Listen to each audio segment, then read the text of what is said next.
Guidance pour le signe du Scorpion pour le mois de novembre.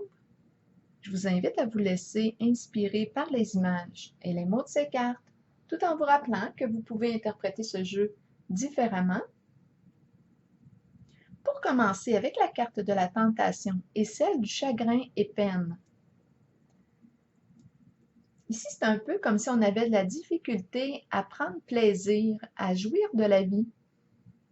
Il y a quelque chose, il y a une situation qui semble nous chagriner, nous décevoir. On pourrait aussi avoir vécu un éloignement avec une personne qu'on aimait. On pourrait tenter de fuir nos émotions en se trouvant toutes sortes de moyens pour se distraire avec la carte de la tentation. On vous présente à moi comme étant une personne très passionnée, mais en ce moment, je perçois un fond de tristesse, de déception. Il y a quelque chose qui vous fait de la peine. Avec la carte de la tentation, on vous encourage, oui, à penser à vous faire plaisir, à prendre soin de votre corps. On me présente l'être passionné que vous êtes, intense, et à la fois je perçois la tristesse, la déception.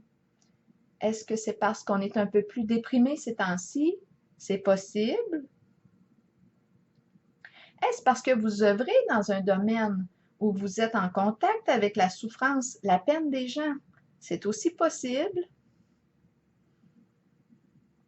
Est-ce parce qu'on a beau combler nos désirs, se faire plaisir, on n'arrive pas à combler un manque? Est-ce qu'on nous parle d'un manque affectif? Qu'est-ce qui vous manque?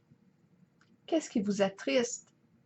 Parce que je perçois beaucoup de solitude. On semble se sentir seul.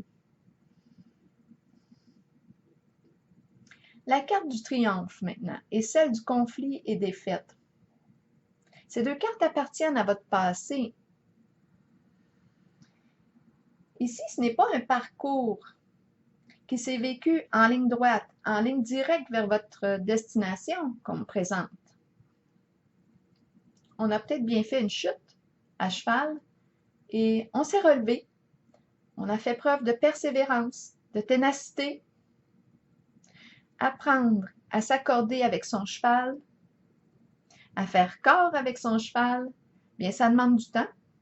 Ça demande le temps de le connaître, de l'apprivoiser, de se connaître, de s'apprivoiser, de communiquer avec son énergie, sa vibration, d'entrer en relation avec son cheval. On vous présente à moi avec une grande volonté, une grande détermination à poursuivre en votre élan coûte que coûte. Vous avez fait des efforts, malgré les difficultés que vous avez rencontrées.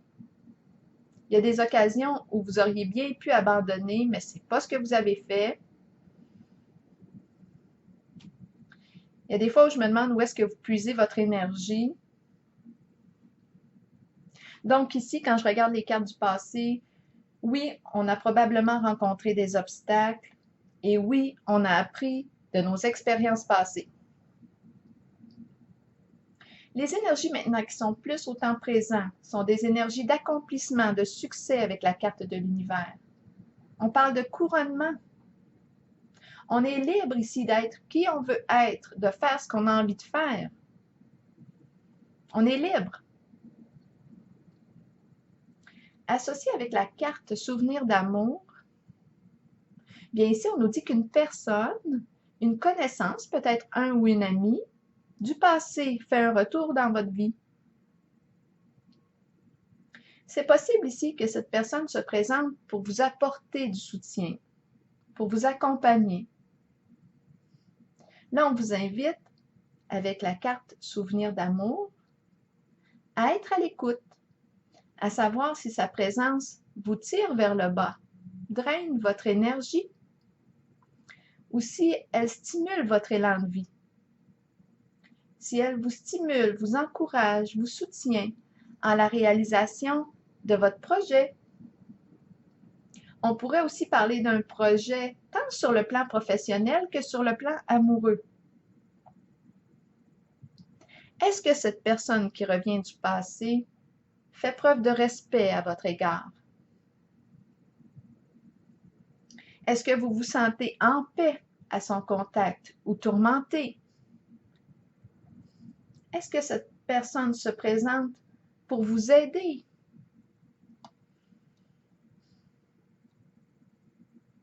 Ici, on nous dit que vous êtes rendu à trouver votre équilibre émotionnel. On nous dit que vous êtes prêt pour l'amour. On est dans le respect de soi ici, la reconnaissance de soi, l'estime de soi. On se dévoile tel que l'on est. On est dans l'amour de soi et on est prêt à vivre l'amour avec l'autre.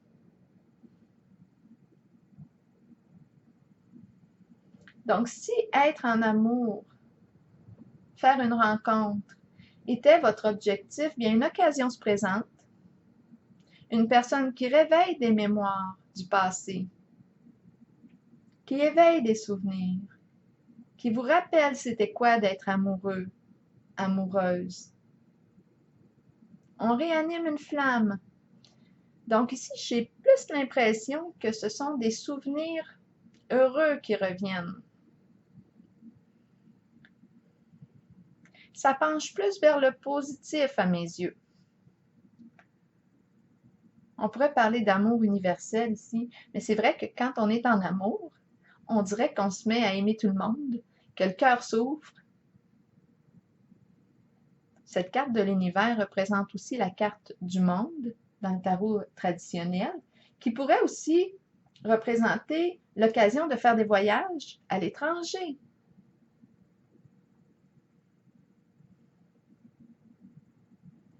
Arrivons maintenant avec les cartes qui représentent le futur proche. On a la carte de l'intuition et celle de la patience et planification.